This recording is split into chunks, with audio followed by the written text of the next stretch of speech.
Arrange marriage, अनोळखीपासून आपलेपणापर्यंत. ही एक सुंदर, भावनिक आणि थोडी ट्विस्ट असणारी अरेंज मॅरेज कथा. अनोळखीपासून आपलेपणापर्यंत. स्नेहा आणि रोहन हे दोन पूर्णपणे वेगळ्या जगातील लोक. स्नेहा एक शांत, साधी, कुटुंबप्रेमी मुलगी. तिला प्रेमविवाहावर फारसा विश्वास नव्हता. पण लग्नाबद्दल तिची एकच अपेक्षा होती, समजून घेणारा जोडीदार. रोहन मात्र थोडा वेगळा, मोठ्या शहरात नोकरी करणारा, प्रॅक्टिकल विचारांचा आणि लग्नाबद्दल फारसा उत्साही नव्हता. दोघांची भेट पारंपरिक पद्धतीने झाली. चहा, नाश्ता आणि काही ऑकवर्ड प्रश्न. तुम्हाला कुकिंग येतं का? रोहनने विचारलं. स्नेहा हलकं हसली. हो, पण मला करिअरसुद्धा महत्त्वाचं वाटतं. रोहन थोडा थांबला. तो इम्प्रेस्ड झाला, पण दाखवलं नाही. त्यांच्या नात्याची सुरुवात होत असते. लग्न ठरलं. सुरुवातीचे काही दिवस ऑकवर्ड होते. फोनवर बोलणं म्हणजे जेवण केलं का? हो, तुम्ही? पण हळूहळू गोष्टी बदलू लागल्या. एकदा स्नेहाने रोहनला विचारलं, तुम्ही एवढे रिझर्व का आहात?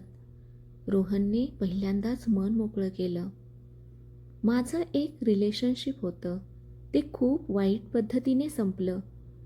त्या दिवसापासून स्नेहाने त्याच्याकडून काही एक्सपेक्ट केलं नाही. फक्त त्याला समजून घ्यायचा प्रयत्न केला. पण मध्येच त्यांच्यात एक छोटा गैरसमज होतो. लग्नाच्या काही दिवस आधी स्नेहाला कळलं की रोहन अजूनही त्याच्या एक्सशी कॉन्टॅक्टमध्ये आहे. तिचं मन तुटलं. तिने रोहनला सरळ विचारलं, तुम्हाला अजूनही तिची आठवण येते का?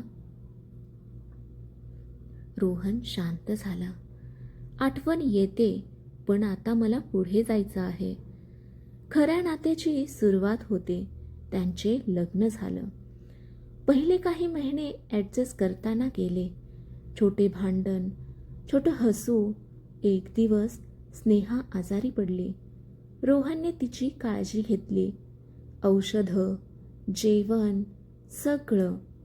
त्या रात्री स्नेहा हसत म्हणाली, तुम्ही इतके केअरिंग आहात, मला आधी कळलं नव्हतं. रोहन हसला. मलाही नाही, पण तू शिकवलंस. काही महिन्यांनी ते दोघे बाल्कनीमध्ये बसले होते. स्नेहा म्हणाली, आपलं लग्न अरेंज मॅरेज होतं, पण आता लव्ह मॅरेज वाटतंय.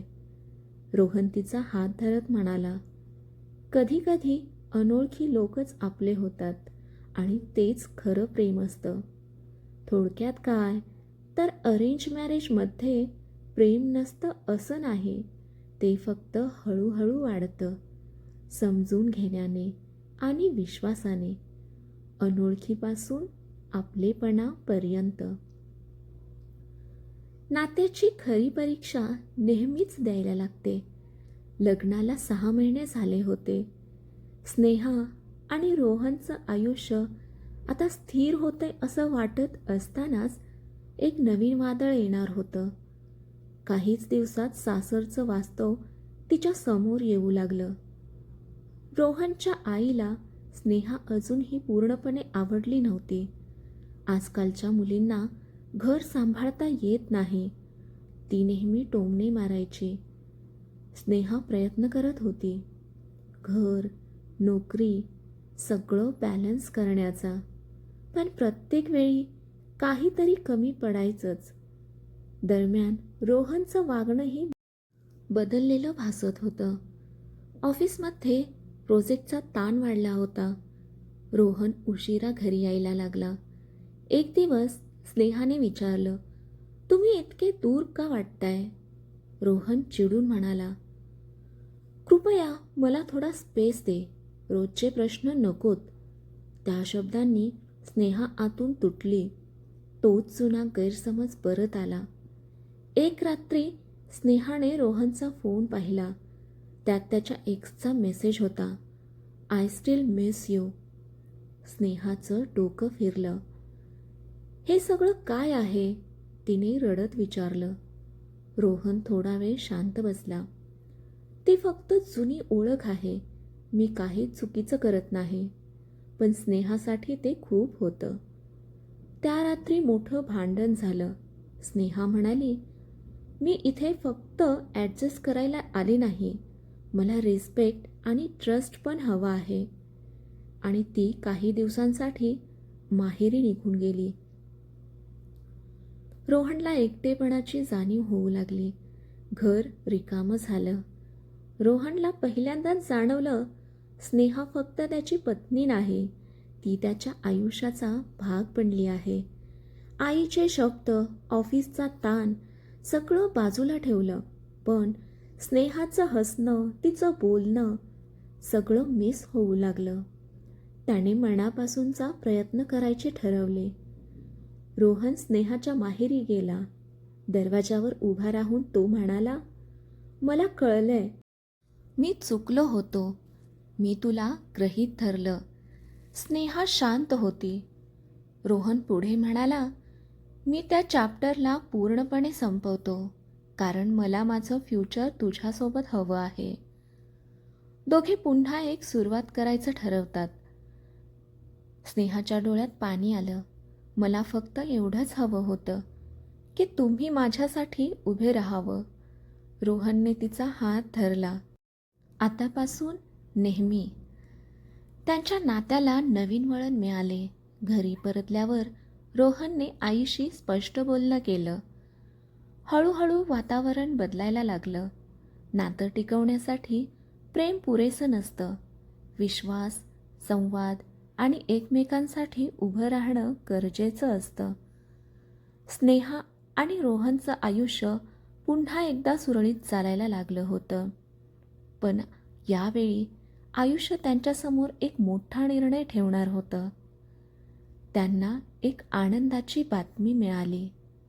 एक सकाळ स्नेहा थोडी घाबरलेली, पण हसत रोहनसमोर उभी होती. रोहन, आपल्याला बेबी होणार आहे. क्षणभर सगळं थांबल्यासारखं झालं. रोहनच्या डोळ्यात आनंद होता, पण त्याचवेळी एक हलकी चिंता देखील. रोहनला नुकतीच एक मोठी ऑनसाईट अपॉर्च्युनिटी मिळाली होती, परदेशात काम करण्याची. त्याचं करिअर उंचीवर जाणार होतं. पण आता स्नेहा आणि बाळ, तो द्विधा मनस्थितीत अडकला. एक रात्री तो म्हणाला, स्नेहा, ही अपॉर्च्युनिटी माझ्यासाठी खूप मोठी आहे, पण मला तुझी आणि बाळाची काळजी आहे. स्नेहा शांतपणे म्हणाली, तुमचं स्वप्न आहे ते पूर्ण करा. मी सांभाळेन सगळं. पण तिच्या आवाजातली भीती रोहनला जाणवत होती. रोहनची आई लगेच म्हणाली, आता सगळं सोडून बाहेर जायचं. बाळ येणार आहे. घरात पुन्हा तणाव वाढू लागला. स्नेहा स्वतःला मजबूत दाखवत होती, पण एकटी असताना ती रडायची. तिला रोहनचं स्वप्न मोडायचं नव्हतं, पण तिला त्याची गरज होती. रोहनचा एक निर्णय घेतो. एक दिवस ऑफिसमध्ये बसून रोहन विचार करत होता. त्याने स्वतःला एक प्रश्न विचारला, सक्सेस म्हणजे काय? फक्त करिअर की माझं कुटुंब? आणि त्याने निर्णय घेतला, सर्वात मोठा त्याग की जिंकणं? घरी येऊन रोहन म्हणाला, मी ऑनसाईट रिजेक्ट केलं. स्नेहा चकित झाली, का? ते तुमचं स्वप्न होतं. रोहन हसला, माझं खरं स्वप्न तू आणि आपलं बाळ आहे. इथूनच जीवनाची नवीन सुरुवात होते.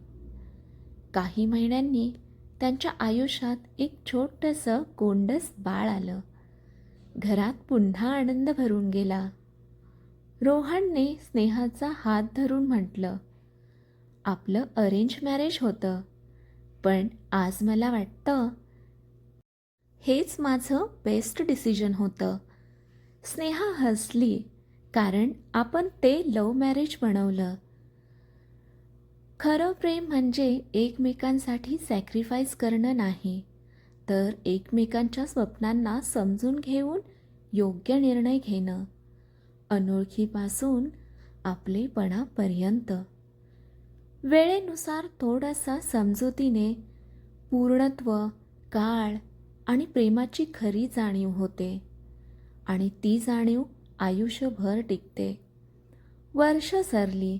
स्नेहा आणि रोहनचं छोटंसं कुटुंब आता मोठं झालं होतं. त्यांचा मुलगा आरव आता 10 वर्षाचा झाला होता. घरात हसू, गोंधळ आणि छोट्या छोट्या आठवणींचा खजिना साठला होता.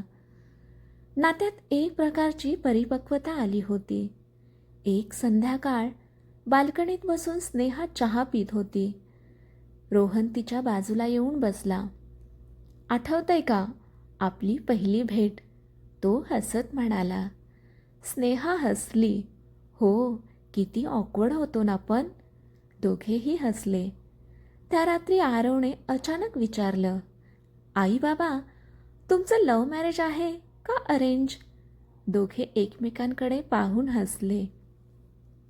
रोहन म्हणाला, सुरुवात अरेंज न होती, पण नंतर ते लव्ह मॅरेज झालं. आरव गोंधळला. कसं काय?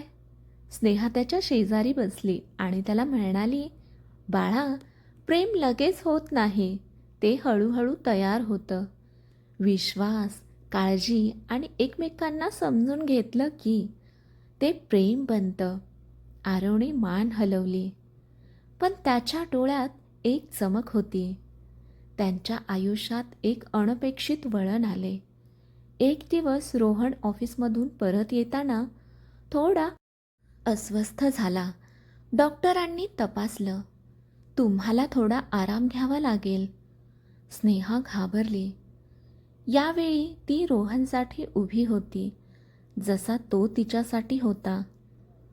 दोघेही एकमेकांची ताकद बनले. काही आठवडे गेले.